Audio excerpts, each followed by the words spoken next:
Hi guys, and welcome to my channel. How are you guys doing? I'm pretty sure you guys are staying indoors and keeping yourself safe and others safe.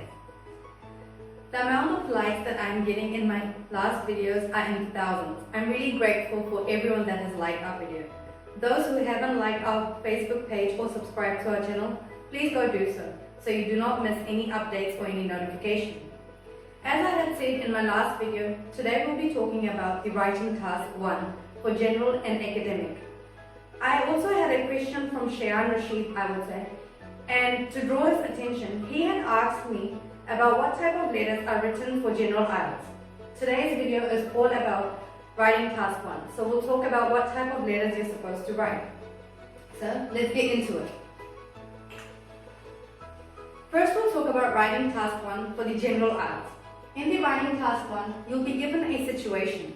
And for that situation, you'll have to write a response.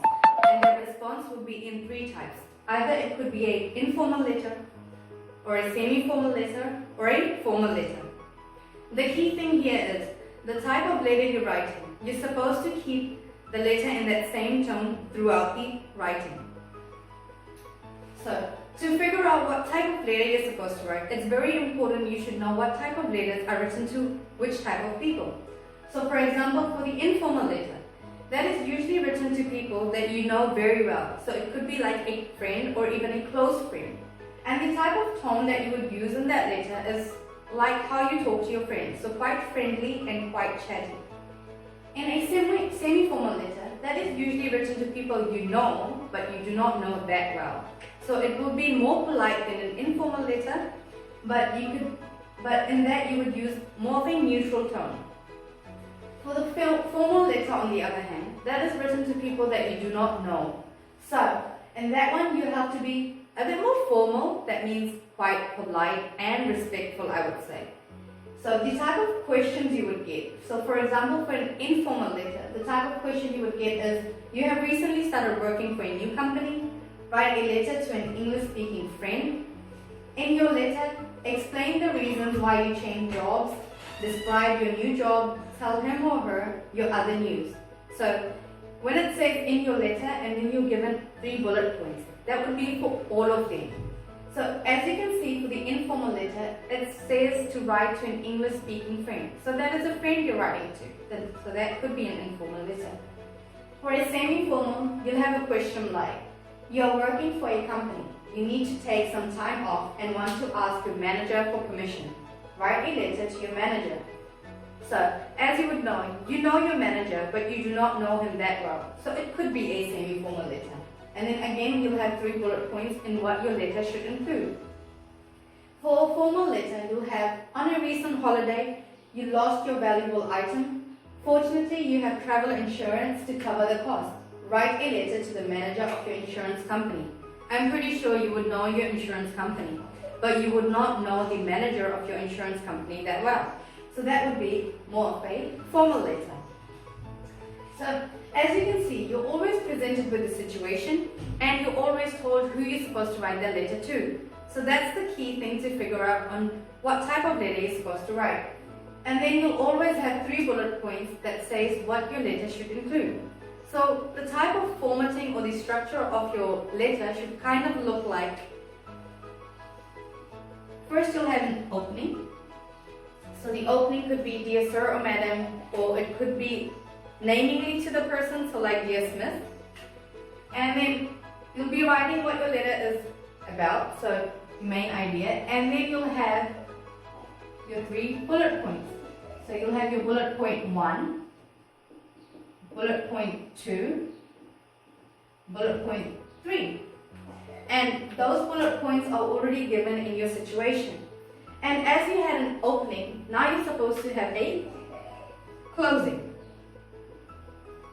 In that closing, you would finish yourself by saying your sincerely, kind regards, or however else you want to close it. But always remember, you have to take the closing and the opening from whatever type of letter you're writing. And throughout that, you'll have to have that same tone. Moving on to academic version of the task 1. For the academic, you'll be presented with a graphic. So not a situation, but a graphic. That graphic could be a line graph, or a bar graph. Could even be pie charts or even mixed charts. Over here in the mixed chart image, you would see a pie chart and a bar graph. That could even mean you can have a line graph and a pie chart. It could be any of those graphics, and there'll be always 2 or 3, you could even say. There'll be maps. The maps usually show an image of one place, and it will be an image of that from before and after. And it could even be a process or a diagram, also known as flowcharts or life cycle. It's like images that have arrows pointing what's the next level or what's the next stage. And you'll always have an option of tables as well that could be given to you. So over here, when writing this, you'll be given a statement, and that statement is usually like the headings that you get in maths for that specific graphic. So it will kind of tell you what that graphic is about. Now, in this writing task, what you have to do, anyone could write millions of words for one specific graphic. You could write each and every detail, you can make assumptions and everything. But here in the task 1, that's the key thing. You can't write about everything. You're supposed to write only about the main features. You're not supposed to make assumptions like it's listed here in the do's and don'ts. So for example, in the do's and don'ts, there's written you have to include an overview. If you don't know what an overview is, I will tell you. Overview is describing the main trend. So it's like the main idea or the main key feature that you're talking about that has been shown in your graphic. Then you have to describe the key features. That means only the significant differences or the similarities that you can see. And you're supposed to disregard any other information. You always have to use the data in your description. So that means no making up anything. As it said in the don'ts area, it says don't describe every single detail. So only key features should be included. Don't use lists or bullet points. Make sure that in your writing, doesn't matter if it's general test task 1 or academic task 1, you shouldn't use bullet points. Only write in full sentences. Then don't make predictions. That means only use the data. Don't write if there's a table that shows sales of a restaurant. Don't make up any information saying that, okay, the sales were low on the weekend because everyone was out of the city. As you can see, it's not going to be shown on your graphic that they're out of the city. Don't make up any information from your side. Don't include irrelevant detail. Similar to not making predictions. So if you can't make predictions, don't put any irrelevant detail as they're not necessary. I'll give you a small format for how your academic task 1 should look like. Over here, you'll have an introduction, like every other writing piece. In the introduction, introduction is used as kind of like usually a map of your total essay or whatever you're writing. So your writing piece actually. It tells you what kind of information is given in your writing. After the introduction, as you know, whatever type of graphic you get, you'll need a comparison 1 for your paragraph 1. And then you'll need a comparison 2 for your body paragraph 2. So here's something that you have in optional. It's compulsory to include an overview, but that's up to you. Sorry. The overview could either be after the introduction or it could be in the end, like how you place a conclusion.